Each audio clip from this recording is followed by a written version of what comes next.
3, 2, 1. Ladies and gentlemen, this is Steve Carter with American Derringer, and he's going to show us a little bit about their manufacturing facility. This is where we're doing most of our assembly work on the frames, getting the frames ready. Pretty much the gun is hand fit. Each part is put together. The gentleman that's doing it here is Mike. He hand fits all the pieces, gets them all together. Once we get them together, then we'll assemble the barrel to them. Once the barrel's assembled, then they're test fired. We'll come over here and look at another gun. Just step this way. All right, we'll edit. Another one of our firearms, our double action firearm. The assembly type work, that's mainly what we're doing. He's got some here ready. He will finish them out. Once he's got the grips on them, then they're packaged and shipped out. It's all assembly type work on this particular gun.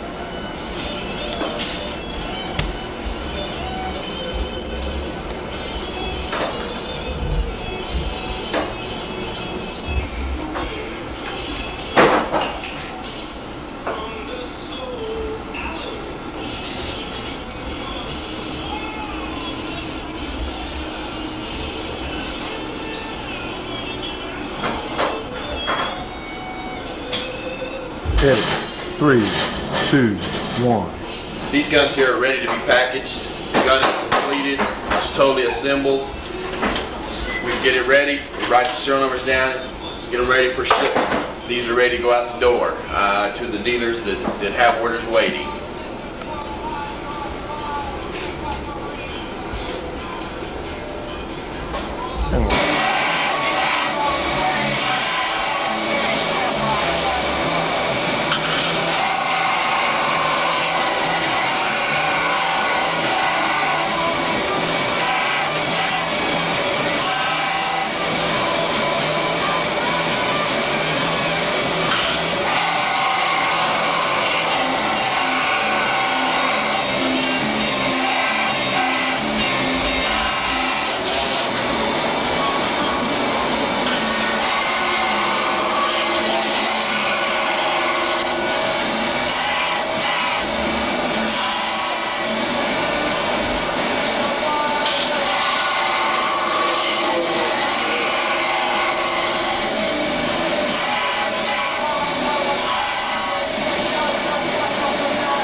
Edit. 3, 2, 1. These guns here are the ones that are getting ready to finish polishing. They're polishing all the rough marks out of the gun.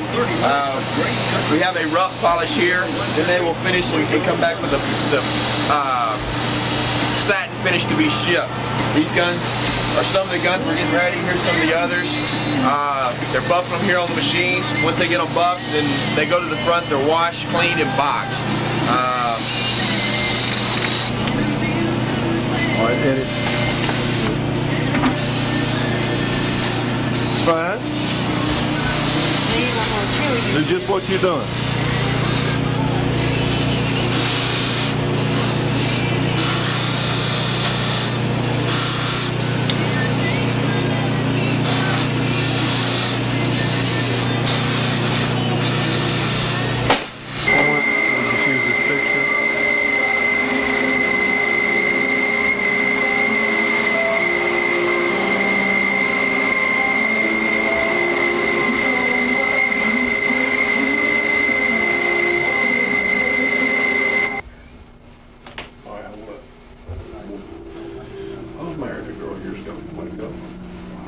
Come out on the tape. Okay. Well, she had to be good then. Well, probably, who knows? You know, she did the best. She was all right, I guess. It's been a long time.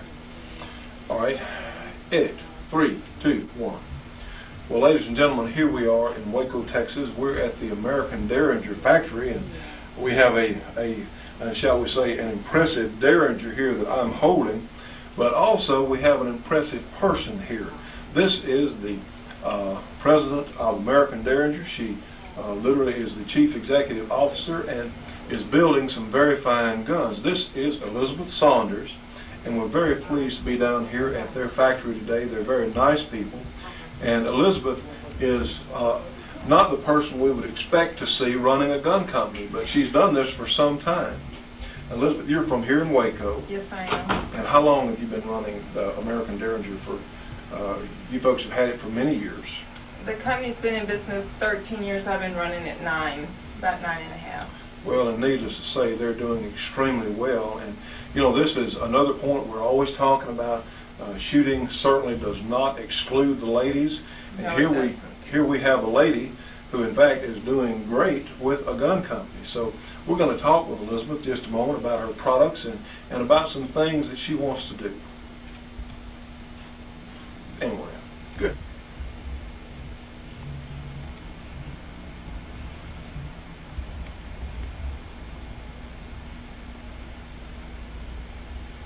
Edit 3, 2, 1. Well, Elizabeth, tell me how you feel about women and guns. I feel, women have every right, just like men, to have a gun, be able to shoot one safely, and to be able to have all the rights that men have to protect themselves. It's come to the point where women are out in the workplace a lot. They're out at night, and there's not always a man around, and unfortunately there's single parents now that weren't like our forefathers where the woman always stayed at home and had the husband around. So she consequently needs protection, and she needs to know how to protect herself, and guns are one of the ways of protecting yourself. Well, I see you have a number looking at the collection here on your desk. You folks make a number of guns suitable for almost anything. That's correct. Tell us about I see here you have a box that has a Lady Derringer. That's correct. And it looks like it has some special decorations or something there. Yes, it does. I decided that women, if they're going to shoot something, it needs to be pretty and not, like the standard gun that a man would shoot that would appeal to her taste. So we just took our standard Derringer and fancied it up and made it into a Lady Derringer. She can still, if she still wants this type of masculine look, of course, there's no difference in the gun. We just have a feminine look versus a masculine look. Well, why not?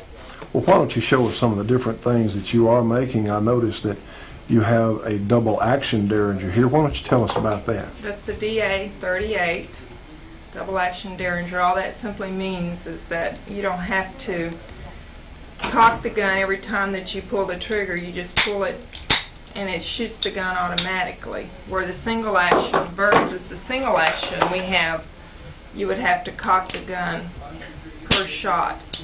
The only difference in the gun, we can offer over 60 calibers in this gun, and this one we only have 3 to 4 calibers. So there is a variable here that this gun doesn't have, but they're both excellent for defense. Well, we've had a couple of your guns on our program, and they performed extremely well. Now, I understand that you folks are in somewhat backorder situation right now because they are so popular. Yes, we are. But if someone wants one of your guns, how can they find out when they'll possibly be able to get one, or how their dealer might get one?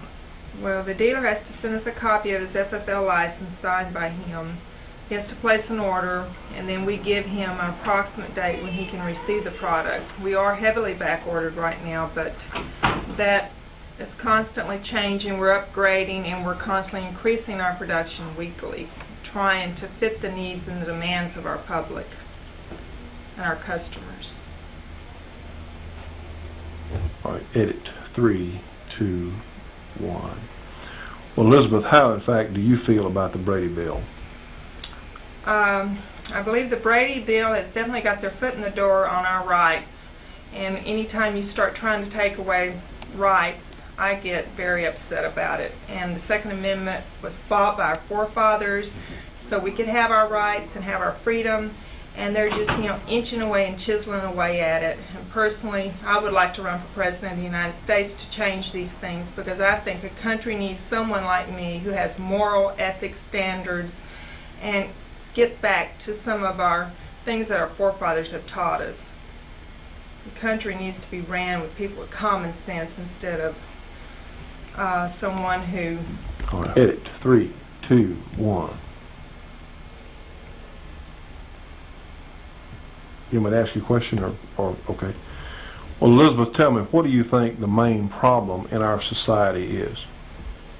I feel the main problem in our society is the breakdown of morality, and trying to take away the rights that our forefathers gave us and shove something down our throat that we probably don't even want, but we think that we have to do it because of the laws that are impressed upon us.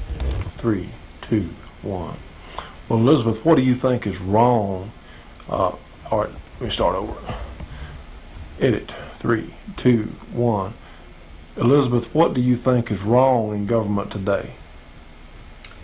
I feel what's wrong mostly in government, they're not listening to the people. They're just coming up there and they're trying to make a name for themselves, and they're trying to start things that people will remember this person by, instead of really caring what the people want and listening to what we need as an individual person out there. They need to get into the workplace and find out what it's really all about. They don't work for the common people. That's what we are.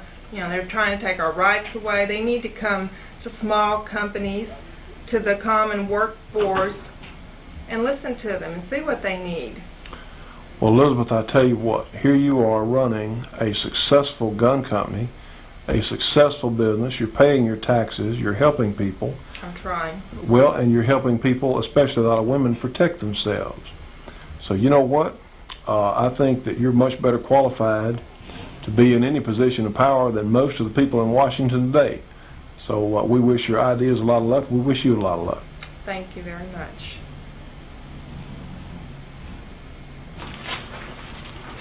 And here we are in the American Derringer. Their showroom. Cut.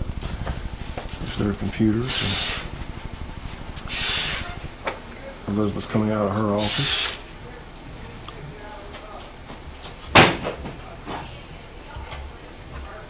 Got your office here.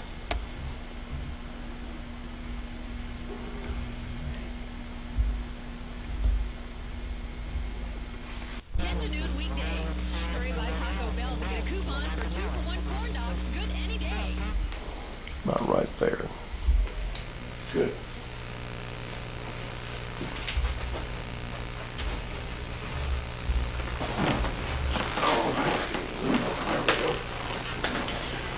All right, we'll go from our first intro. Okay, edit. 3, 2, 1. Ladies and gentlemen, we're very privileged to be here this afternoon. We're in beautiful suburban Austin, Texas. Are we still in Austin? Well, we're just about out, way out in the country. They say this is Austin, but it doesn't look like it. We like our organization to be out here with nature and with trees. And, I can sit at my desk, Johnny, and see squirrels. And we actually saw a mountain lion once, about 100 yards back from us. So it's pretty exciting. If they're a mountain lion, excuse me, I'm going to go get my gun. Okay, go get your gun. You're wondering who this gentleman is. This is Tex Mars. He is a best-selling Christian author and lecturer. Tex is well known to many of us. In fact, your shortwave broadcasts reach all over the world. He is a very fine authority on many areas of constitutional law, probably I would think constitutional rights, and especially on what the government is doing to us. Now, this is a real good example. Friends, we talk about morality on our program. You've heard me say this many times. And Tex is essentially, he is not affiliated with a particular denomination. He is sort of non-denominational. That's right. But he has some wonderful deliveries and talks involving Christian ethics and things like this. And some people might think that Christianity is anti-self-defense, or you can't be a Christian and own a gun for self-defense. And I think Tex will be the first person to say that's simply not true. And we're going to have Tex talk about some things. He has a couple of books that I think are extremely important, and many of you probably will be interested in getting some of his publication. We're going to tell you how to do that in a few minutes. But first of all, let's let Tex, in fact, just tell you folks a little bit about himself and what he's doing. Sure, Johnny. I retired from the Air Force back in '82 after a full career, having gone all over the world thanks to the Air Force. Retired as an officer. And I'd been over, of course, to Asia and earned the Vietnam Service Medal, 2 years in Southeast Asia. Over in Europe as well, we were on the front line. If we had a war, I'd have been right there in combat communications. And so I have great love for this nation, and a great love for the people. Not necessarily for the bureaucrats and the federal government that are oppressing us, but certainly for our Constitution and our rights as Americans. Having seen all over the world, seeing the result of peoples who did not have a Bill of Rights and Constitution. And in '82, after I left the Air Force, actually I had a firm called Tech Trends. And it was a high-tech consulting firm. I wrote a number of books on high technology. And that's one of the things where I began to get very concerned, where I saw the encroachment by these, I call them the alphabet police agencies, the ATF, the FBI, the CIA, the DIA, the DEA. I mean, we could go on and cover all these alphabet folks. But I saw that technology was being misused to abuse the citizenry. Now wait a minute, let me interject for a second. Now friends, you know, we have covered the situation with the Branch Davidian, the trial down in Waco. We talked about a lot of things that our government has been doing. And you know, a lot of you have been, I've been coming into your home now, for this is our 4th year for a lot of you watching this program. And you know I'm not radical, and you can trust me on this one. This man is not a radical, but sometimes the truth is so astonishing what's going on. It may actually sound that way, but trust me on this one. We've checked this man out, and this is no joke. It's very important. One, his work, and you know, if we were talking earlier today, I belong to one of the major mainline denominations, and I probably shouldn't mention them because they'd be the ones to sue me.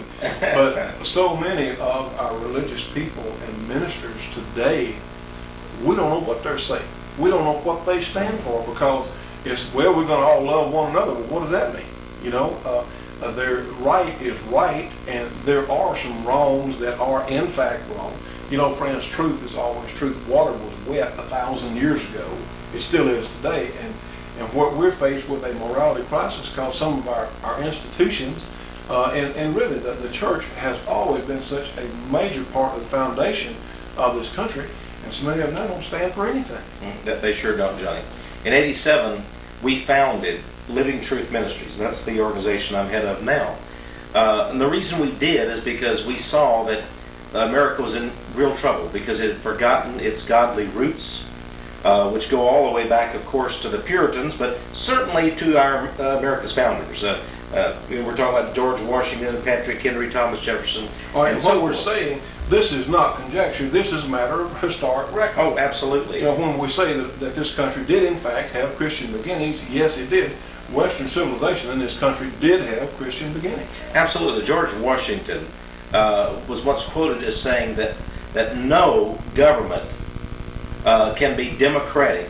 No republic can stand, Washington said, without the Bible. Now, you know, the politicians in Washington don't want to admit that today, but he saw these godly standards. And so in 1987, we founded Living Truth Ministries, really to uphold godly standards, but at the same time, I feel that one of the wonderful things about America, we've sent missionaries all over this world. We've done great things for God, but we've done so because the people had the constitutional rights. In other words, we had a foundation laid for us that's been given to us. You know, I know about your song that you wrote, the fact that it's been passed on to us now, this responsibility. And all of us. And so I I knew that we had a horrible problem, that the godly heritage that was passed to us was being lost, and the constitutional foundation was eroded severely. And so what we have today is an incredible abuse of the Constitution by those, some of them whom we've elected, many of them just simply appointed over us. And so I set out, I determined that I was going to expose corruption in high places. Now keep in mind, I've taught at the University of Texas at Austin. I did teach international affairs. I taught American local and state government. I taught Constitution, you see, for the University of Texas, also for 2 other universities. I have a degree in political science. And all of this together with my over 20 years of Air Force experience convinced me that we needed to expose corruption in high places. And what we really needed to do, Johnny, was to restore the Constitution of the United States. Abraham Lincoln once said that we have a right as Americans not to overthrow the Constitution, but to overthrow those who would oppose it. You see, there's a difference now, because we're not seditious at all. We want to uphold and preserve our constitutional rights, chief among them, I might say. And I think, I do not know of any right more important, other than maybe freedom of speech and press. And that's what we're exercising right now. That's right. That's right. The next fundamental right, I believe, which the liberals absolutely despise and detest, is the Second Amendment rights to keep and bear arms. It is absolutely essential. Listen, other than being an Air Force guy and such, I'm not a man with a huge arsenal. I've never fired a machine gun in my life. I owned a .22 rifle. I'm willing to defend my home with a handgun, but I'm not a person that has a room or an arsenal, an armory at home. Well, but I know why that's in the Constitution, Johnny. See, you have common sense. And of course, Tex, you're like a lot of people who watch our program are not, say, on the enthusiast level that certainly my job requires me to be, and I certainly sincerely enjoy it. But you don't have to be. You understand what it's about. Now, as you were talking, you've done a lot of traveling, and you've seen how other countries operate. And of course, you're a student of world history. Friends, as we've said on this program many times, Tex, we're saying when we lose that Second Amendment, well, the rest of that Constitution is suddenly worthless. Oh, absolutely. No way to defend it, protect it, keep it. How can we get it back? It's not possible, and there is not a nowhere on record of a government giving it back. That's If I'm right. correct. And if you ever, Nazi Germany, Hitler took over in 1933. It was in 1938 that they passed the first Nazi Gun Control Act. And I feel like that was the end of it. The German people totally lost control. That, in addition, of course, and I think it was in 1935, they had the first national police force. Until that time, of course, each they have the Landers, in Germany, which are like our states here, and they had a certain amount of independence. But with that federalization of the police, and then the setting up of the SS Gestapo and such, that was the end. So a national police force. And we've got many national police forces now, the alphabet police agencies. And they are overruling and trying to take over and totally demolish our local police enforcement units. But certainly, what you just said is so true. Whether it's the United Nations being invited in to bring forces into the U.S. Well, now, wait a minute. Yeah, that's a good point you brought up. Friends, we have information here we have foreign military forces training, and some of them have not historically been friends of ours, shall we say. Absolutely. And it may not even be today. We have foreign military forces training here in the United States. Why don't you talk about that for a second? Sure, that's one of the things that really concerns me, because I'm getting literally dozens and dozens of reports, almost every day now, Johnny, of foreign troops being sighted in America. And we're not just talking about an occasional person come in to be trained. At the English Language Institute down in Lackland Air Force Base, for example, there are literally hundreds there being trained in that, or an occasional observer. We're talking about convoys of troops. We're talking about armored personnel carriers. We're talking about foreign helicopters. It is an incredible thing that's going on. So something very scary is going on.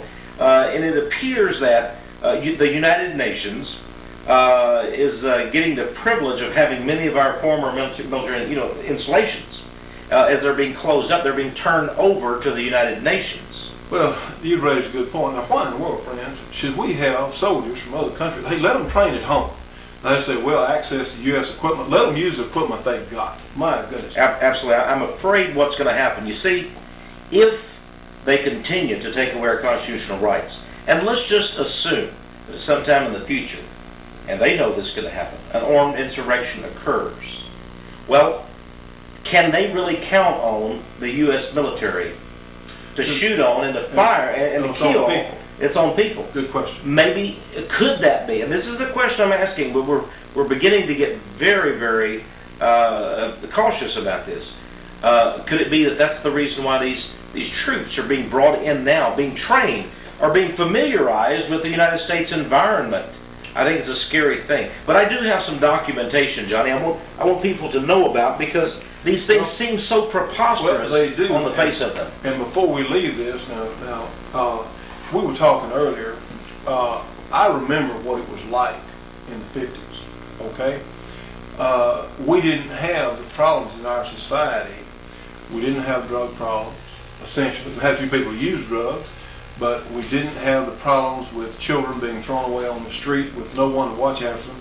We can trace a lot of our problems back to when the government got involved in the educational system and started telling local school boards what they could and could not teach to young people. And look what's being taught now. I mean, there are some insane things literally being taught. I read a civics book from a local junior high school a while back, and I was reading the Constitution on how it was phrased, and they had completely changed the wording on the amendments to the Constitution. And you know I'm talking about number 2. Completely, it was, in fact, it was a lie, and I protested with some people about that. And this is so when the government came in and took control of the educational system, all right, now we can't have morality in schools, so you have children who don't have mothers and fathers, who a lot of them are unfortunately people that literally are thrown away, welfare type situations. They have no one to look after them, and they're the ones who are taking the guns to school. They get involved with gangs because they want a family, and the gangs are the nearest thing to a family they can find. That's right. And this is where the problems are coming from. And friends, we remember, you say, well, the definition of conspiracy, and I looked this up in the dictionary, Webster's Collegiate Dictionary, is people working together in harmony. Some people say, well, there can't be a conspiracy to take our guns away or our freedom. Well, let me tell you what, Martha, there are people working together to literally disarm us, to take everything away we have those banks, so we can't resist. And you trust us on this one. Once that Second Amendment's gone, when they do disarm population, it's over. You know, back in 1963, President John Kennedy came up with a plan for general disarmament of the world. That was made into Public Law 87-287. Well, we've got copies of that. All right, great. So we begin with that. We begin to see that encroachment there. Not only the disarmament of all the armies of the world through the United Nations, this was the plan. But, and by the way, recently the State Department says it's still in effect. This is still their goal. And of course now with the empowerment of the United Nations, with Boutros Ghali and sending troops everywhere in the world, to Somalia and so forth, it looks like this is their plan. But one of the things, if you read it very closely, that general disarmament plan also called for the peoples themselves to be disarmed. Right. All right? Here's some of the evidence that I'm getting. And again, it's collecting incredibly. Back in, I have my own newsletter, Flashpoint, it's called, we put out. Incidentally, we will, please remind me, we're going to tell people how to get your newsletter. Great. And your I publication. appreciate that. Friends, one, it's a text here is a very fine writer. It's most entertaining. It'll also curl your eyelashes on some of the information he's going to give you. And he's not going to put out something that can't be substantiated or documented. And we'll talk more about that in just a moment. Go ahead. That'd be great. And by the way, when they, if anyone would like our newsletter, it's absolutely free. We give free subscription to anybody who asks. We do choose, we charge liberals who don't appreciate the Constitution $1,000 a year, but any patriot out there, any Christian American who wants it, we give it free, Johnny. So That'll work. all they have to do is call our toll-free number or write that address. We'll be glad. We'll give them a 6-month subscription, and we absolutely guarantee no one will ever ask them for a dime. They'll never get a fundraising letter or anything. So that's our guarantee to your folks. Back in '91, I published a story, Germans to set up military base on American soil. Well, I found that very interesting. You said, well, now this is incredible. Well, of course, we have troops over in Germany. By the way, I was stationed in Wiesbaden, Germany for 2 years myself in the Air Force. But how could it be possible? What do they need to be over here for? I mean, So what are they going to protect us against? The Mexicans or the Canadians? Maybe Zaranovsky now, of course, who's going to take back Alaska, he says. That's right, send them to Alaska. But I feel like Zaranovsky, if he really wants land over here, we can give him whitewater, development. Anyway, that's another story. But I reported here, and I quoted, by the way, the Associated Press and the Houston Chronicle, May 11th, 1991, so folks will see we're documenting this, reported that U.S. government officials are favorably, now this is back in '91, are favorably negotiating with Germany on establishing a German military base in the USA. Thousands of Germans permanently stationed in the USA. Now, it said, and I went on to say this would be the first foreign troops in America since Great Britain occupied part of America back in 1812. Well, guess what Andrew Jackson did back then? Well, he kicked them out, right? Well, that's true. No, and your neck of the woods, too, if I can remember. That's true. In fact, the war was over when he finally put on the finishing touch. This bothers me a lot, and this is certainly no slant or slam on the Germans. A lot of very fine German people. Absolutely, But we're not they got talking no about German people. I mean, in fact, they have no, we were over there supporting them because they faced terribly outnumbered positions over in Europe. But here, we're not outnumbered. Yeah, something is strange here. Now, it's interestingly enough, when our Department of Defense is closing down military installations, why would the Germans want to open up military installations here? Makes no sense. Something is strong. Yeah, and then I stated this. Again, this is based on the Associated Press and the Houston Chronicle story. On May 11, 1991, 2 members of the German Parliament were sent by Chancellor Helmut Kohl to negotiate for the rights to the U.S. base. They met with Pentagon officials. Afterwards, one of the two, a man named Werner Hoyt, so here we have Werner Hoyer, told reporters, quote, "You shouldn't think this means the Huns are coming." And by the way, the other man with him, a German diplomat, Bernd Wiltz, insisted that the newly unified Germany has equal rights and obligations in the NATO alliance. He says, that, said Hoyer and Bernd, should mean more German troops and allied countries. In other words, he says if you've got a right to come over to our country, of course, he doesn't admit the fact that we've spent billions of dollars of our money to protect Germany, which we'll never get paid back for, from the communist threat. And then this guy has the arrogance to say, well, we allowed you into our country, now you should allow us to have military installations in the United States. Well, didn't this go back to the threat was immediate in Germany, across the borders, and pre-communist collapse? And of course, a lot of people think the communist threat is over with. Well, friends, do not take those people too lightly, because there are tremendous numbers of those missiles under the old Soviet Union that were pointed at us, in fact, are still pointed at us. I'm sure that coincides with your information. Sure, absolutely. And the nuclear threat is a long way from over. We darn sure don't need foreign troops here, though. That's amazing. That's ridiculous. But not just the Germans. Now, this is a letter that we have from a U.S. congressman. Now, this was Congressman Jim McCreary, a member of Congress. He's on the House Ways and Means Committee and a number of other major committees. He's been on our show. He's been on this program. He's been on your show. And he must be a good man because he told the truth in this letter to this constituent. I assume he is. He didn't try to divert. He's done real well as far as upholding our rights as citizens. He's been pro-gun always. Well, amen. Well, Mr. John Chovanec from Monroe, Louisiana, wrote to him and asked him about a particular situation. Mr. Chovanec, Johnny, was very concerned because he found out that Russian soldiers were being housed at Fort Polk, Louisiana. So he wrote Congressman McCreary and said, "Hey, is this true? What's going on?" Well, McCreary wrote him back and says, "Thank you, etc." And he says, "In response to your question," now I'm quoting the congressman, "I recently made contact with officials at Fort Polk to inquire about the training of foreign soldiers. I was informed that foreign troops do indeed use the Joint Readiness Training Facility, JRTC." And he says in the most recent JRTC rotation, airborne troops from the Federal Republic of Germany received training. Why do we need airborne troops from Germany here? Well, They can be trained, by the way. I was over in Wiesbaden, right next door. We had the Wiesbaden Army Base. It left every day with Air Force transport planes with airborne troops to practice. They've got plenty of space over there. Why would they want to come to America? Airborne troops from Germany and the Russians too. And here we have the Army officials admitting it to a member of Congress. So if anyone says, "Oh, this is not true," these foreign troops couldn't be in the United States. German military installations, Russians, German paratroopers. well, friends, you've heard me say on the show before, we don't want their New World Order because what they have in mind is a one world government. And if you don't believe this, friends, look around. It's as simple as can be.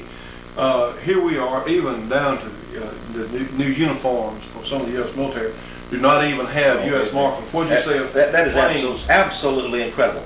Military officers reported to me now that in all the armed services, they have been ordered to take the United States designation. Any markings, the U.S. flag, USA, or just U.S., have been painted off, sanded and painted off of our aircraft. Now, I'm telling you, folks, we've spent trillions of dollars for our armed forces. We're the strongest military power in the world.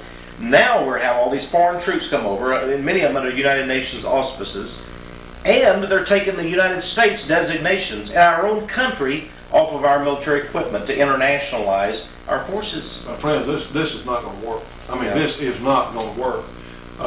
What we're talking about with the one world government, you go down to your library and check out the Trilateral Commission is formerly known as a trade organization. They'll give you information. All you have to do is get what they tell you. Go to the library, check out books. They will tell you that some of the people that are working in that organization will tell you they feel like the condition of national boundaries is obsolete. Well, wait a minute. Wait just a doggone minute. Because those folks down in Mexico eat peppers every day, I don't want to do it. I like peppers. I like Mexican food. I don't want to eat it every day like they do. And I don't want them to come up here. I like fried chicken a lot. All right? I don't want them to have to worry about having to eat fried chicken just because I do. And, of course, that's only an example. Why can't we be, the reason there are national borders is because we want to do things our way. If the other countries want to do stuff their way, let them do whatever they want to do, all right, as long as it doesn't harm us or threaten our national security. Wait a minute. It's ludicrous. It's insane after what our families, all the way back to the people who first came here and settled the new world, what we have worked so hard for, so many people have fought and died for and established. We've gone further, we've done more, we've produced more, we've done more good for mankind in this country, and these people, these Nazi socialists, literally one world types want to destroy it. And friends, it's got to be stopped. It is astonishing. A couple more quick facts here. Well, Right before he left office, George Bush gave a major speech to the United Nations. He supported the idea of basically a United Nations World Army, which has been called for, by the way, in this council. And you talk about the Council on Foreign Relations. In the Council on Foreign Relations Journal, which is called Foreign Affairs, Boutros Ghali, the Secretary General of the United Nations, called for this. He asked for this authority to have a standing world army. Of course, mainly supported with American blood, American troops, and American money. Oh, you know where the equipment's going to come from. You know where the majority of the men are going to come from. And suddenly, after it was printed in the Foreign Affairs Journal of the Council on Foreign Relations, suddenly everybody got in line. Mikhail Gorbachev gave speeches. The old Russian communist butcher gave speeches calling for the United Nations to have its own world army to settle disputes and such. George Bush went to the United Nations, our own president, and he called for the same thing. And then he said for the United States to cooperate and help this, that Fort Dix, New Jersey, one of the major historic Army base, would be turned over to the United Nations Green Beret forces. Now I want you to understand, I have flown in the Air Force in and out of McGuire Air Force Base, New Jersey, which is adjacent. We, from McGuire, flew these Army troops back and forth to Europe, all over the world. So that's the reason they chose Fort Dix, New Jersey, the United Nations, so that we could fly these foreign troops in and out of McGuire Air Force Base. So Fort Dix, New Jersey has by now, since this was 19, 20 months ago when he gave his speech, has been turned over to the United Nations. It's incredible. Now another thing that's astonishing, I mean this is mind-boggling, but anybody, folks, if you want to go back and go to your library and check the references, what I'm telling you is true. Mikhail Gorbachev, as you know, now has his offices in the United States. Now let me explain this to you. I'm glad to hear that. Yeah. The Gorbachev Foundation, funded by Americans, including David Rockefeller and other folks, you know him. He founded the CFR, the Trilateral Commission. David Rockefeller, also his father, John Rockefeller, donated the land on which the United Nations building sits. Now wait a minute, friends. What Tex is saying, you can look all this up. And I would invite, you know what, if someone says, oh, that can't all be true, we're going to give you an opportunity, write to Tex and just tell him just how Challenge crazy, me. Challenge him, Please. tell him how ridiculous what he's saying is. Hey, prove him wrong. He's giving you a dare if you can, because he can prove what he's saying. And friends, this information is out there. Absolutely. Mikhail Gorbachev has been given facilities for his private foundation, the Gorbachev Foundation, at the Presidio Marine Naval Base out of San Francisco. Another historic base that's now been closed. And facilities worth $15 million were turned over to Gorbachev. I mean, we have homeless people in America, but they're going to turn over one of our military bases to Gorbachev. Now Gorbachev was asked by a newsman, what are you going to be doing here in America with your offices at the Presidio, the military site out of San Francisco? And Gorbachev says, well, one of my jobs is I'm going to be paid as a consultant and an advisor, listen to this, by the Defense Department to help oversee the closing down of American military bases and installations. I almost fell over, Johnny, as an ex-Air Force man. Mikhail Gorbachev, the communist butcher, who sent black beret forces in to kill many of the Baltic state citizens in his own country.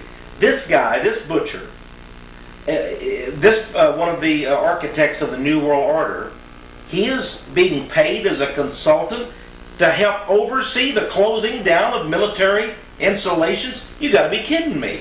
Well, friends, obviously, our government has gone absolutely nuts. In fact, a lot of us in this country today are more afraid of our own government, the threat from our own government, than we are from forces outside this country. And friends, something's got to be done. And we're, in fact, give us edit out.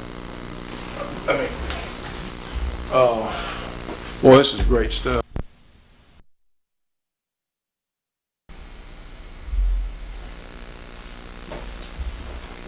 All right, there we go. And we'll go ahead and finish that, and then we'll go. We'll come to the books. Okay. And as we said earlier, what we're going to do is get people's curiosity up, and we'll contact you. Do you have an 800? Oh yeah. If we can give you our address and Great. we'll write it down so you can character generate or whatever Right. you do. That's what we'll do. Just let people know that. All right. Edit. 3, 2, 1. Tex, you had some more information on the military that you were going to give us, so go ahead and do that. Sure, Johnny. One of the things that a man sent me from the Pentagon who is extremely upset, an airman, he told me that all of his years in the Air Force, he had been very proud to wear that blue uniform with the U.S. insignia on the collar. In fact, this is basically the insignia. In fact, this is an actual copy of my insignia when I retired. U.S. on the collar. If you were enlisted, you had a circle around. If you were officer, it just had a plain U.S. Of course, meaning United States. It's part of the Air Force uniform since 1947, when the Air Force became a separate branch of service. Well, this gentleman wrote me and said he was extremely upset because they have a new uniform now in the Air Force. And now it's optional, but by 1995 it will be required. Even now in the U.S., in the Pentagon, it's required wear. And by the way, here's Air Force Times. Now this is Air Force Times, January 25th, 1993. And here's pictures of this new uniform. Now it's interesting, they have a little diagram showing the differences of the old uniform. The major difference, I've got it right here in yellow, it says no U.S. insignia. Let me home in on that. Steel frame. And we'll zoom out.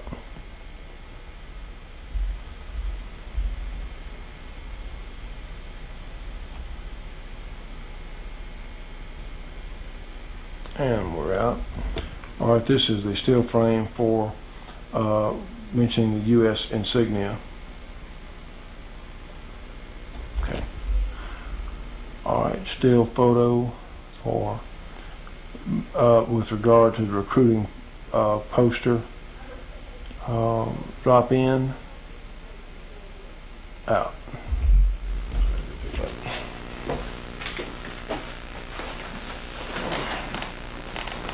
Johnny, in addition to...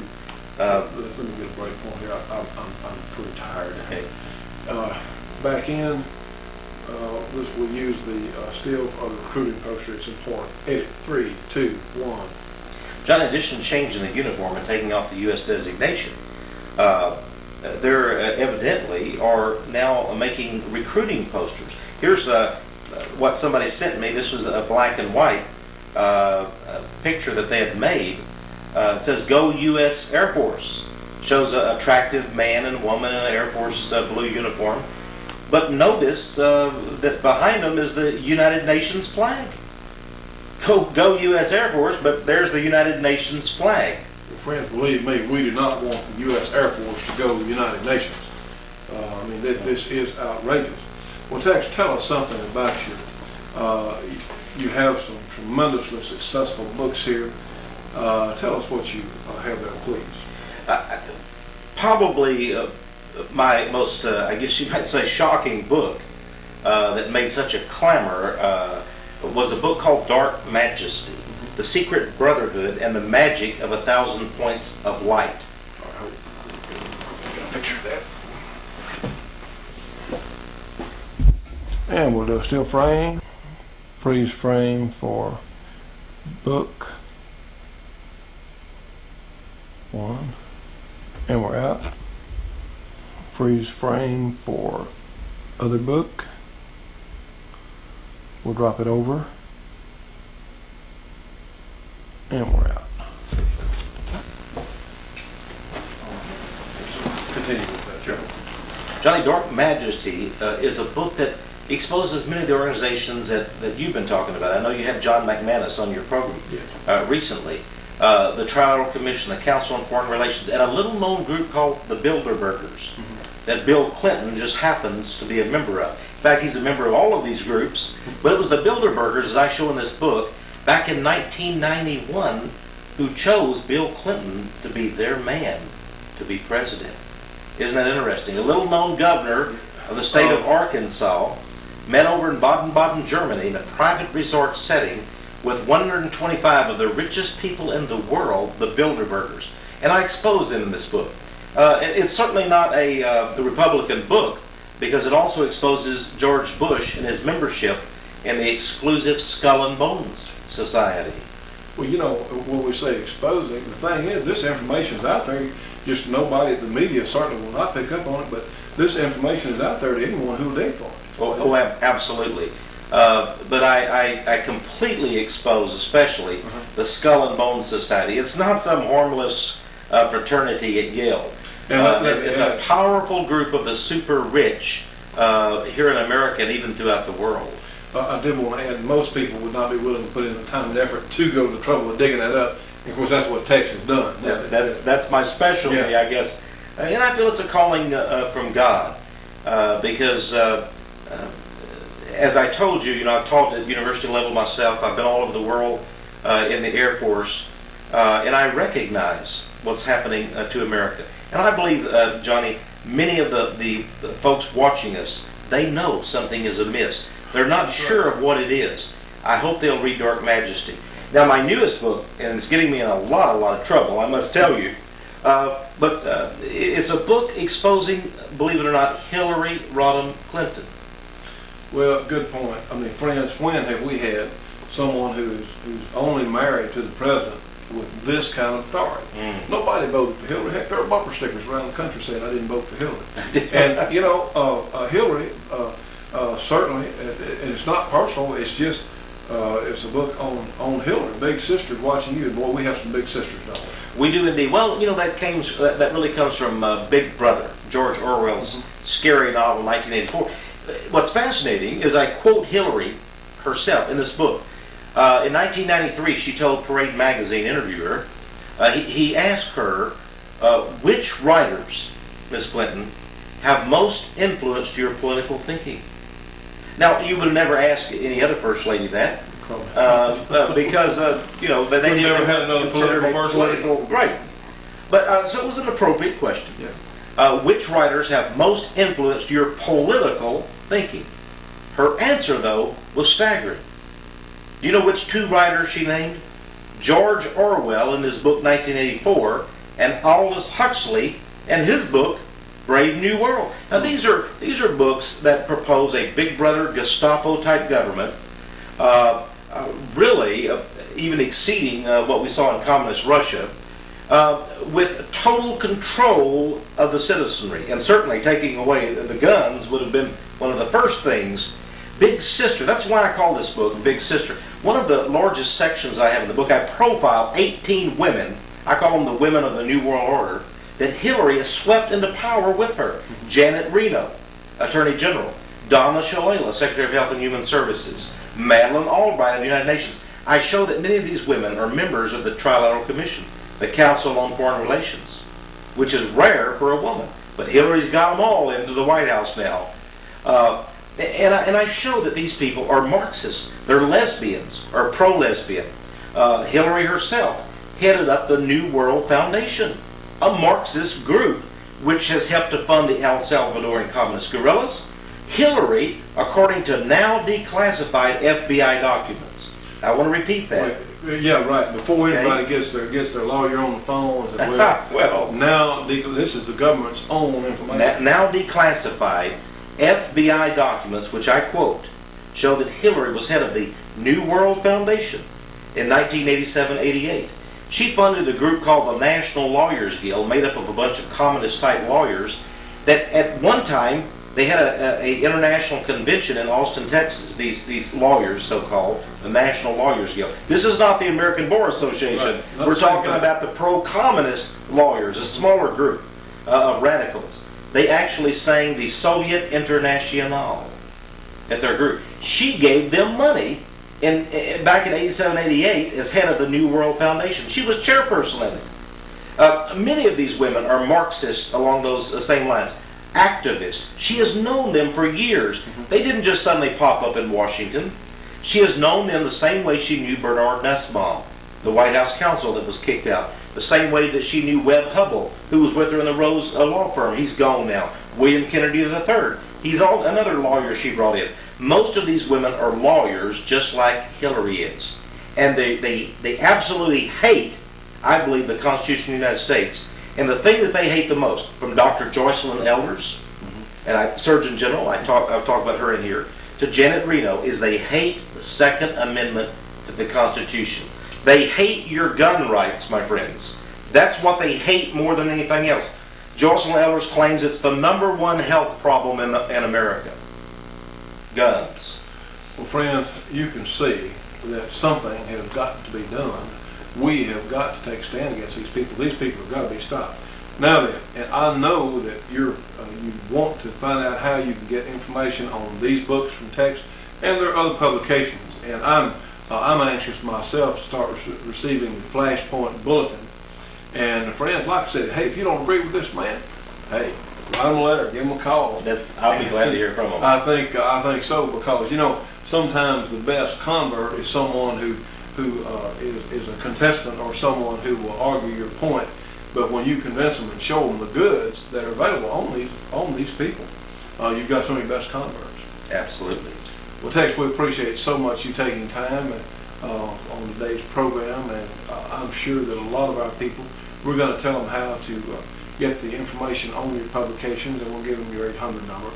And sir, we wish you a lot of good luck, and we hope to be seeing you from time to time, and certainly everyone is going to enjoy what you have to say. And hey, we're learning a lot. It's got to be done. We've got to know these things, friends. You and I and Tex and everyone has got to work together, because if we don't, we're not going to have a United States of America left. We'll have something else. The land will still be there, but we will not have a United States of free America. It will not happen. Tex, thanks again for being on our show, and I know everyone's enjoyed you being with us. Well, thank you, Johnny. It's been my great privilege to be on the Shootin' Show. All right. Humdinger. All right. Great. Just downright inspirational. Well, I was delighted to be. Edit. All right. Edit. 3, 2, 1. Hello, I'm Johnny Rowland, your host of the Shootin' Show, and welcome again to this week's program. We're so glad to have you with us. We have some features, I think, that will impress those new viewers to our program, and we certainly appreciate everyone new to shooting, new to our sport, new to the concept of being able to defend your own life. We welcome all of you, and certainly I think we're going to have some things that the enthusiasts among our audience are really going to enjoy also. So friends, let's open this week's program with our Mossberg Cruiser that we have fitted a choked folding stock to, and we're going to be taking a look at that in just a moment. But it really does add another concept to what we call our Bradyville Special. So let's do that right now. Let's open another Shootin' Show.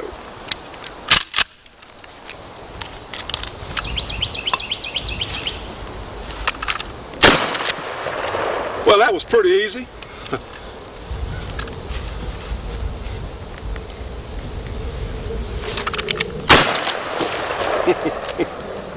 Yeah, it's fun.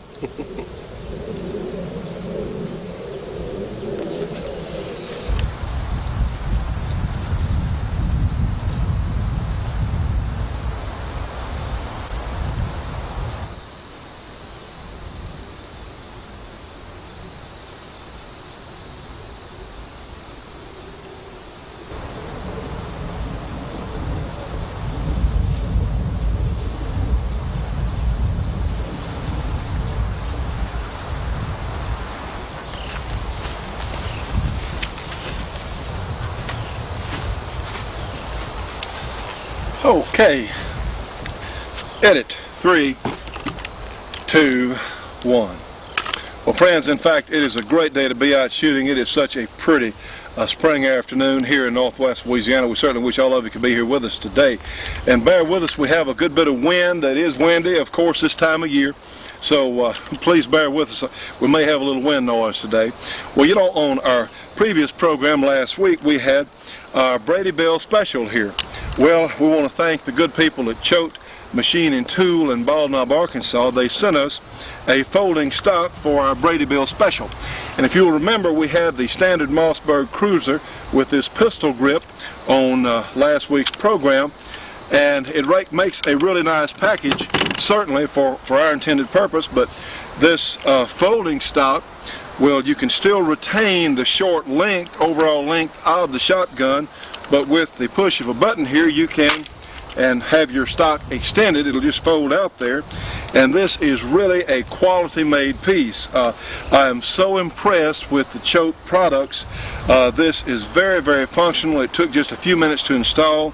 The screw or bolt that goes in the back of the shotgun here that holds the pistol grip on, all you have to do is take that one out. The good folks at Choate have supplied another bolt. It goes right in, and then you have a very functional full-length shotgun. And the folding stock here has a recoil pad on it, and which is certainly needed for the heavier 12-gauge loads. So really you have the best of both situations. You have it short, of course you just fold it back, push the button. It won't fold until that button is pushed. It unlatches itself there, and it even has sling swivels, so you can have a sling on your gun if you so desire. This is such a neat system, and we appreciate them so much. In fact, if you would like to have one of these folding stocks for your Mossberg 500 or your Remington 870, several other guns that they make these things for, well, you can buy it through us here at the program, the Bullet Express. We're going to add this to our product line. So they're not, shall we say, inexpensive, but they are worth what they cost. They're not, it's not a cheap unit by any stretch of the imagination. It is very nicely made, and I suspect would last certainly as long as the rest of the gun, if not longer. They're really, really that well made. Well, friends, what we're talking about today, this is an addendum to our Brady Bill special. This, of course, is a 12-gauge shotgun, and a friend of mine loaned me, how about the same gun, essentially, but in 20-gauge. As we talked about on the previous program, dealing with our short shotguns here, I certainly would not recommend a 12-gauge for a woman or someone of small physical stature, maybe an older person who just can't handle.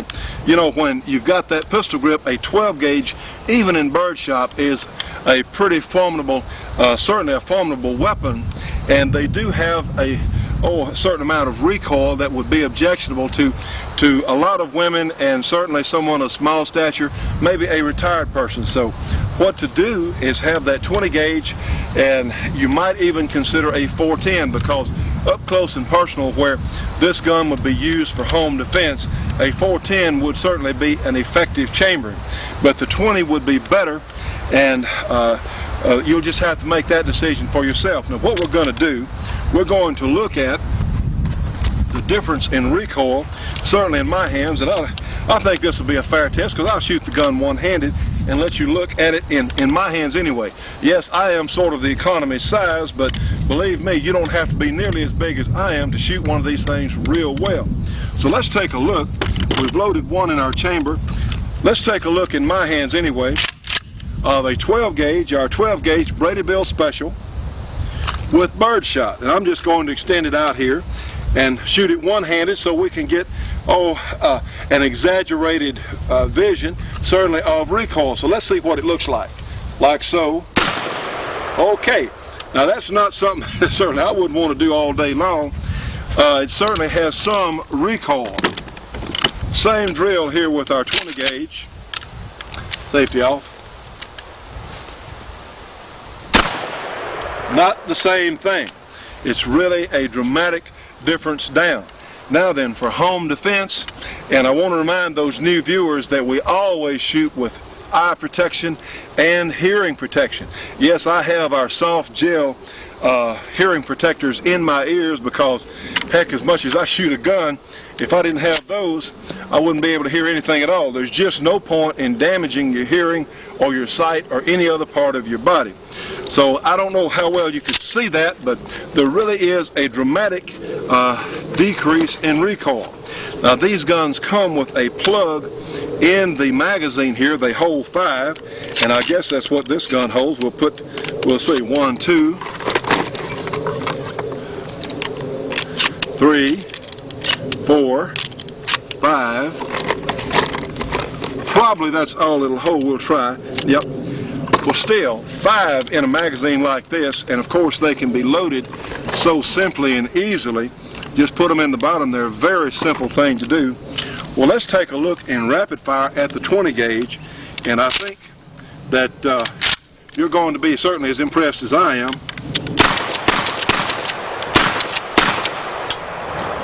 And with a little practice, it's very easy to get real good. And let's do that over. Let me start over. Edit. This thing needs oiling, Bill. They hadn't oiled it in a while. But we're going to fix that for them. Bear with me. And we'll pick it up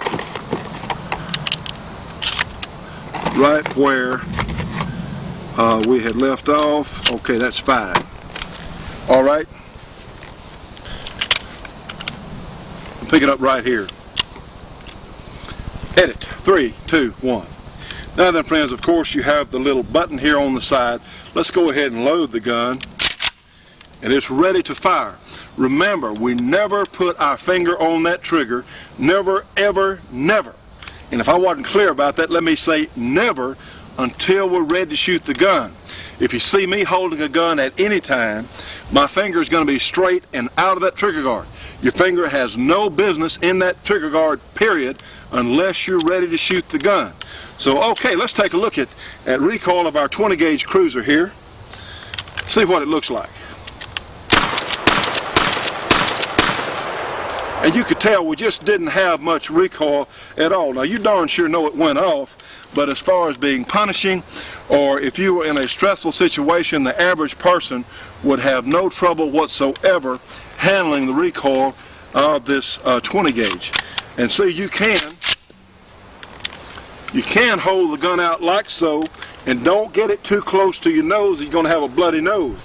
But hold it out like so, put pressure on your right arm, whichever way, or your left-handed, right-handed, it would be the same thing. But your stock hand here, your grip hand, put pressure out and have some pressure on your left hand as far as holding the gun. You don't want to let it fly out of your hand, but try not to push or pull either way with your left hand.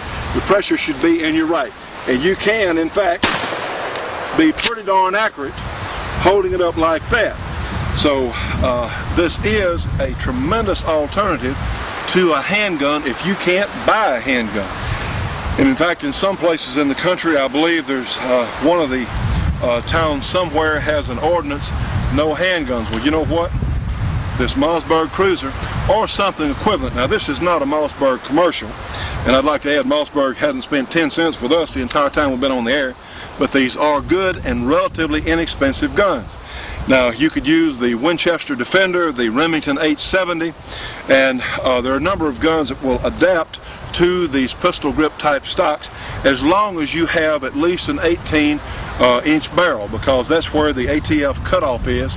It must be at least or slightly longer than 18 inches. You darn sure don't ever even think about taking a hacksaw to a shotgun barrel. One, you're going to ruin the choke, and two, if you cut that thing too short, there are severe penalties, and we don't want any of our viewers, period, to get in trouble. You know, the other day someone said to me, said, Johnny, what about the criminals who may watch your program and get ideas for guns? Well, I have an answer for that. See, I don't care if a criminal is armed, if I am. I really don't care, because you know what? We can deal with the criminal, the armed citizen, the decent citizen. Believe me, you can deal with the criminal. And the thing is, who do the criminals pick on? Who do the people rob and mug? They rob, and typically the people that are defenseless, the older people, little children, they're terribly abused by people, or people who cannot defend themselves. Women especially, women, older people, little children, those are the people that get picked on. And certainly we need to make a change in some of these gun laws around the countries. It shouldn't be a crime to own or possess a gun if you're a United States citizen. If you don't have a record of mental illness, or you don't have a criminal record, well, you shouldn't have to go through anything to buy a gun of any sort, certainly within reason. And this is something that we need to have done. I'll tell you something else we need is a national concealed carry law, whereas if you have a local concealed carry permit wherever you live, you should be able to go to other states and other places. And there are some congressmen who are working on this. So that's something we'll be talking about later on. Anyway, let's do a little comparison here of the literally the pattern or hole made up close with the 20 gauge versus the 12.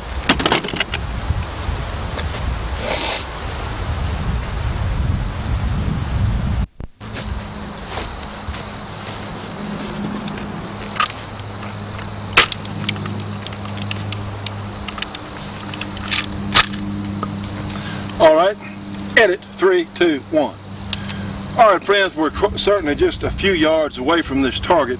Let's take our 12 gauge with birdshot, and as you've heard me say before, birdshot for inside your home is plenty. Up close and personal, where you'd have to use one of these guns in home defense, believe me, even out to 10 or 15 feet, your pattern's going to be smaller than you might realize, and yes, you do have to aim these guns, okay, at any reasonable distance. Well, let's take a look here in the center target of the hole made by our 12 gauge with birdshot. All right, we'll unload our gun here. Let's do the same drill now with an equivalent load with our 20 gauge.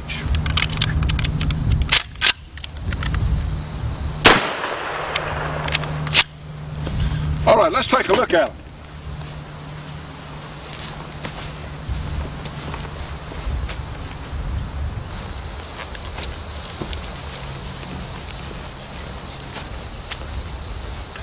All right.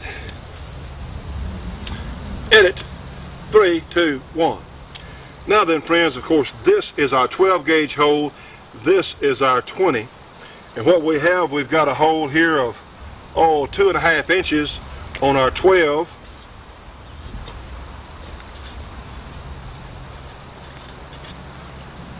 Yeah, almost right. Hopefully you can read that legible. Now this particular hole, this is the 20 gauge here. All right, this hole is the plastic shot cup. Now factory shells, most of factory ammunition, in fact all of them I know about, there may be one that I don't know about certainly, they have a plastic shot cup, and that's what this particular hole was. This is the hole for the shot. So here we're looking at, about 2 inches. So you can see that the 12 gauge hole at this distance was only about a ½ inch larger than that 20. And believe me, that 20 gauge is going to be more than potent enough. You also have 20 gauge that's buckshot. You have 20 gauge slugs, which within reasonable distances has very much the qualities or capabilities of a rifle. So believe me, that 20 gauge is no joke.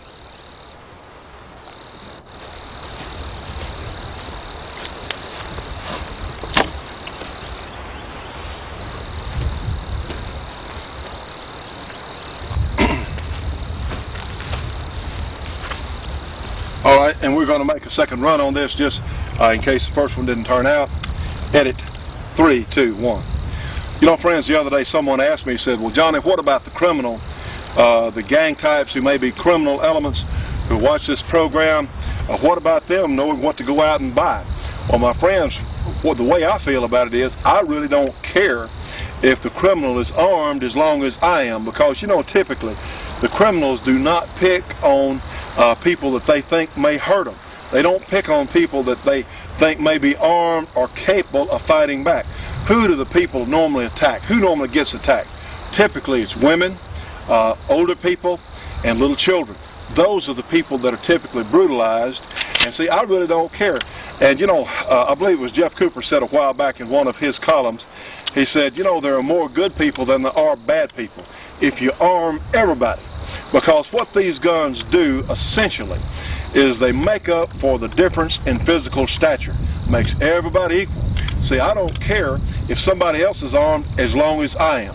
Because you know what? You can defend yourself if you have the proper equipment and you know how to use it. Now the first thing, and of course we have so many people that are new to watching this program, we want to encourage you, if you do go out and buy one of these Brady Bill specials, if you do, well, please get about several boxes of ammunition, probably 100 rounds, and go out and learn how the gun works.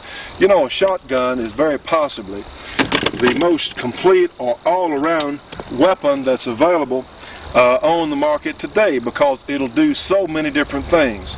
You have birdshot, you have buckshot for larger game, certainly for different purposes.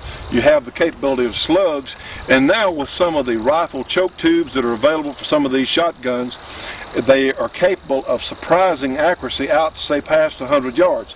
The shotgun is really a much more complete weapons system, in fact, than I think a lot of us understand. And talk about firepower, well, for instance, with number 4 buckshot in this 12 gauge, you have 24 pellets that are about 20 some odd caliber, all hitting a target at one time. Now, truthfully, up close at the closer ranges now, a shotgun is every bit as effective as, say, a submachine gun, because, my goodness, in one shotgun shell, you've got as much the number of projectiles as you would with a long burst from a submachine gun. So really, for my uses, I really could care less about a submachine gun, or, of course, we can't buy an assault pistol anyway. That's never been available to the public. But I tell you what, as far as the complete weapon, if you could have just one gun, if that's all you could have, I believe I'd have a shotgun, because it will do darn near everything, and believe me, it does a lot of things pretty doggone well. Well, anyway, this is just our concept here on the Brady Bill special. As we said last week, if you can't buy a handgun, if your life has been threatened, and go down to your gun store and pick you up one of these pistol grip shotguns, get you some birdshot. Again, for the ladies, the older people, I would suggest nothing larger than a 20 gauge. Probably for a lot of you who certainly have never fired guns before, a 410 will be fine, because this will have capabilities. You can protect your home and your own life, and do it awfully well with one of these shotguns. A week later, when your paperwork comes back for your handgun, take it back to your dealer and sell it back to them. Even if you lose some money, I don't think that's really a consideration in exchange for your life, certainly, and your family's life. It's outrageous, some of the rules and regulations that the government's putting on us, and friends, it's got to stop. And you know, the good news is we can stop it. We only need 5% of the general population who will stand up and say, hey, enough is enough. We've had it. We're not going to take any more. You're not going to put any more of these crack brain laws and regulations on us, because the only people who wind up being affected is the decent citizen. You know, I've heard that in several areas the Brady Bill has a certain number of felons, people who were not legal to own guns, have been turned down or arrested. Well, you know what, friends, when they get out, all they have to do is they can go down the street and they can find someone who's illegally selling guns, stolen guns, things from outside the country, that, because we know for a fact that some of the people are bringing illegal guns into the country across our borders. Hey, it's not hard to find a gun, see? That's not the problem. The problems come with something, add a law like the Brady Bill. It's going to affect the decent citizen. And friends, these guns were not put in our Constitution as sporting type firearms. That was not what they had in mind. The reason that we have the Second Amendment to the Constitution of the United States is so that the government could never take control of the population. The population could always be in a position to take the government back. And you know what? Our government is in the hands of a bunch of nitwits, people who do not have a clue about reality, or certainly their reality is this one world government that we don't want any part of. And you can go back and you can research it historically. Some of the things that are being done, it goes right back to the rules that the Nazis put into effect in the late 30s in Germany. In fact, we do have that book, Gun Control, Gateway to Tyranny, from the Jews for the Preservation of Firearms Ownership. It is a tremendous book, and all of you ought to get one, because you'll actually see how the people in the U.S. government sent over to the Library of Congress and got the rules and regulations implemented by the Nazis in 1938, and there are parts of the 1968 gun control law that actually are taken word for word from the Nazi rules. It's outrageous, friends. We've got to do something about it. And our hope, as we see it, is in the House of Representatives, because those people are a lot closer to answering to their constituents, certainly, than senators are, because senators are in there for 6 years. But the representatives, see, they have an election pretty darn often. So that is where I see that our real hope is. So anyway, this has really been an interesting exercise for us. And I'll tell you what, friends, you may get one of these old cruisers, and you may find out you like it. And of course, you may want to get one of the choke folding stocks. There may be some other folding stocks out there. There's nothing I'm aware of that is made as well or better than this choke unit.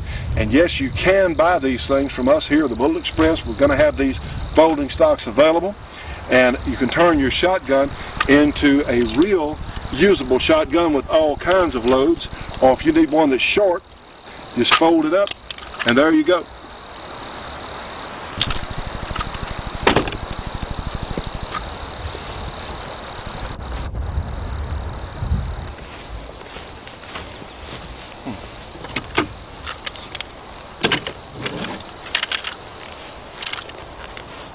Okay. Edit 3, 2, 1. And what the heck, just for fun, since we're here.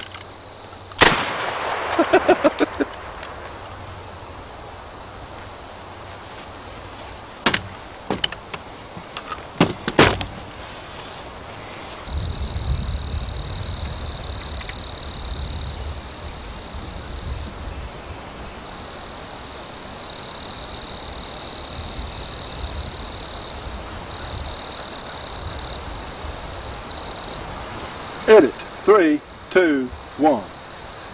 Now friends, remember our Taurus 22 Magnum that we had featured on the program some time ago, a medium-sized handgun. And of course the good news about the Taurus is, one, it's a nice gun, but it holds 8 in the cylinder there. Now remember, when we shoot any sort of handgun, we want our front sight, edit, one more time, edit 3, 2, 1. Now friends, here is our Taurus Model 94. Heck, I don't know what it is. Heck, let me find out. 94. Okay, one more time, Bill, bear with me. Edit 3, 2. This is it. 1. Now friends, we featured this Taurus Model 94 and 22 Magnum a while back on our show. And of course, one of the good points about this Taurus, it's a nicely made gun, but it holds 8 in the cylinder rather than in fact 6. So remember, when we shoot any sort of handgun, we want to be focused on that front sight. Let the front sight be clear and be sure that it's in place. There we go. There we are. Let's shoot it again. Again, watch that front sight right underneath our bullseye. And here we go.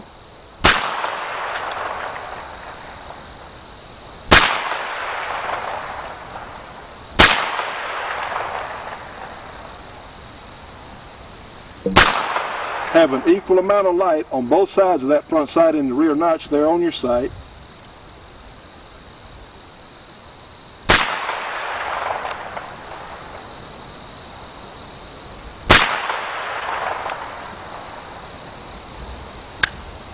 So we're empty. 8 shots. Edit. Now then. Alright, come back in. Here we go. Now let's go up and look at our target. All right, here we go, here we go, here we go, here we go, here we go.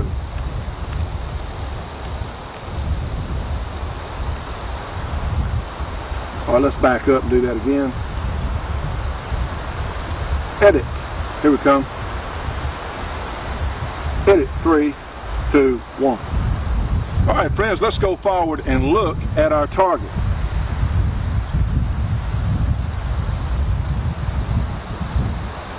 I see we have a pretty fair group there. That's going to run about an inch and a half, and yes, I could adjust those sights up slightly, but that's not a bad group at all with our Taurus 22 Magnum.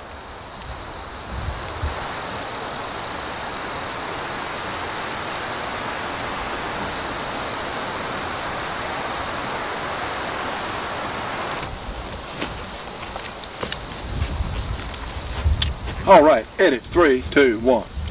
Yeah, it's getting a little late down here this afternoon, but I'll tell you what, friends, it has been such a fabulous day to be out shooting. Now, let me make something clear. And you know that I'm a fan of revolvers. I like semi-automatics, especially government models. We've seen some very nice semi-automatics on our show, but I'm not convinced that revolvers are out of date. Believe me, if you can shoot a good revolver, you're at least as well armed as anybody with anything else. Now, this is our Taurus 94. We'll let the cylinder come out, and the best way to clear the empties is hold the gun up like so and keep your thumb and your other fingers out of the way, and take this part of your hand right here and give it a sharp wrap on the ejector rod there, and they'll fly out, and certainly it'll be easier and quicker so you can reload it. Well, one of the things we're going to talk about today, you know, this time of year, and you know how I feel about snakes. This time of the year, the snakes start coming out. And one of the most useful cartridges, especially for this 22 Magnum, and you can see in the picture, we have some snake shot on your right and a standard cartridge case and standard bullet profile hollow point on your left. And this is one of the neatest things, and this is another advantage a revolver has. You can have snake shot and solid bullets, you can have any mix inside the gun, and it's not going to make any difference because it's still going to function. Now that snake shot at a close range, and in fact let's shoot our target. Let's go down here and let's draw us a snake. You know how I feel about snakes. Edit.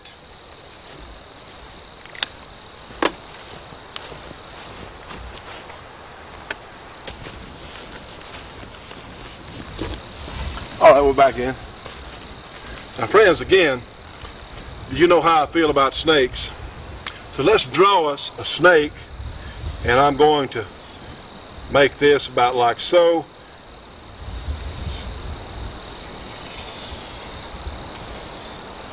Now then, we're going to put some teeth there on our old snake, make him look mean. Now look, if you like snakes, that's your business. But the snakes we have in our part of the country here are rattlesnakes and copperheads and cottonmouth water moccasins. And that's why I'm so concerned. Heck, when you have little kids around, you have animals, pets, well these copperheads and old rattlesnakes can really, well they can kill a small animal in just a New York second, which is, as I laugh with Kurt and I talk about, a New York second is not very long. But it's important when you're out walking, certainly in a rural area like this, one of these little 22 Magnums with snake shot is really a good option. Well, let's take a look at snake shot on the paper here. Edit.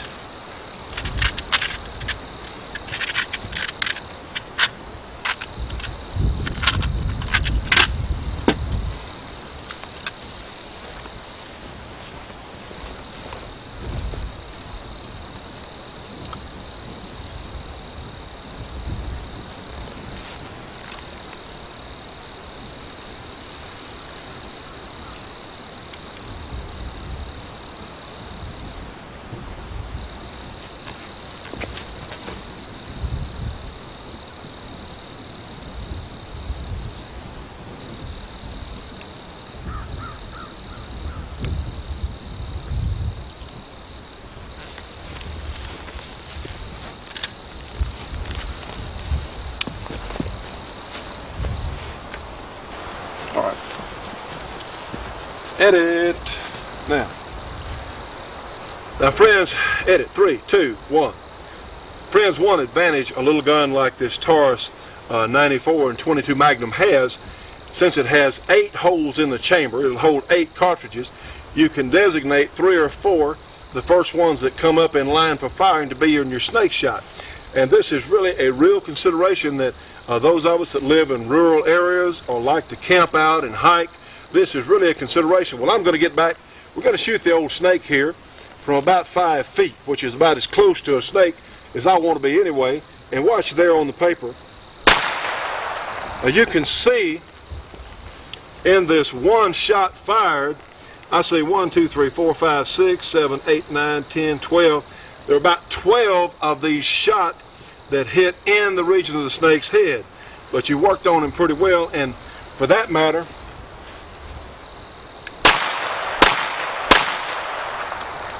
well friends, with several quick shots, and realize you have a large, roughly a 6-inch pattern here, and you don't have to be quite as accurate with those shot cartridges. Now this is really an advantage to people that do a lot of things outdoors in areas where you do have snakes. These are also excellent. Of course, to shoot a rat, you need to be in an area, a place that you know you can legally fire a gun. But these are excellent on rats and small varmints, things like that, that you would have to eliminate. But I think that it's excellent performance and a tremendous reason for having one of these 22 Magnums.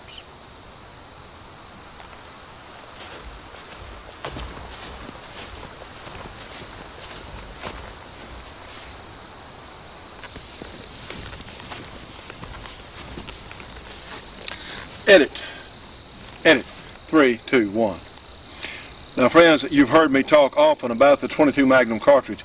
I personally think it is a vastly underrated combination, and especially in these revolvers, with any rimfire cartridge, you're going to occasionally get misfires, and the beauty part about a revolver, all you have to do is pull that trigger again and you get another cartridge up in line for firing.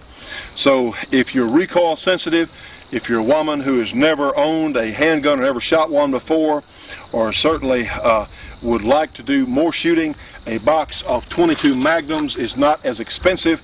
A box of 50 is not going to run as much as a 50-round box of centerfire ammunition.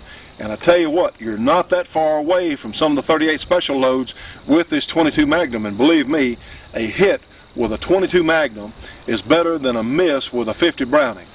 So let's watch our 22 Magnum with hollow points, and let me clarify that and qualify that. We only recommend, if you had to use this sort of cartridge in a defensive situation, I personally only recommend hollow points because you need all the diameter you can get, and two, a solid full metal jacket 22 Magnum has unusual penetrative capabilities. They penetrate quite a bit more than most of us would realize. So let's take a shot with it.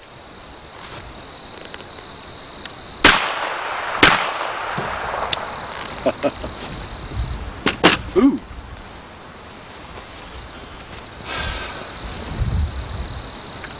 Okay, take two. Here we go. Edit. 3, 2, 1. Well, friends, let me recommend, if you do have to use a 22 Magnum in self-defense, I would certainly recommend the hollow points, because the solid or full metal jacket 22 Magnums have, shall we say, an unusual penetration capability. And certainly for effectiveness on small game or in self-defense use, I think certainly you'd want to use the hollow points. These little guns are definitely excellent considerations for defense. If you're recoil shy, if you're a person of small stature, maybe you haven't shot a gun that much and you're not ready to deal with a lot of recoil. Also, a box of 22 Magnum ammunition is not going to cost as much as a box of centerfire ammunition. And I tell you what, I think the 22 Magnum loadings, especially in the Winchester, and we've had better luck with Velocity, with CCI, the brand CCI, in these handguns, I think you're going to be surprised. I think that the capabilities are well within a pretty good 38 Special cartridge, and with this revolver, of course, if you do get a misfire, and on any rimfire cartridge you're going to occasionally experience some sort of misfire, and the advantage is all you have to do on that revolver is just pull the trigger again. Well, let's shoot our water bottle out here with our 22 Magnum.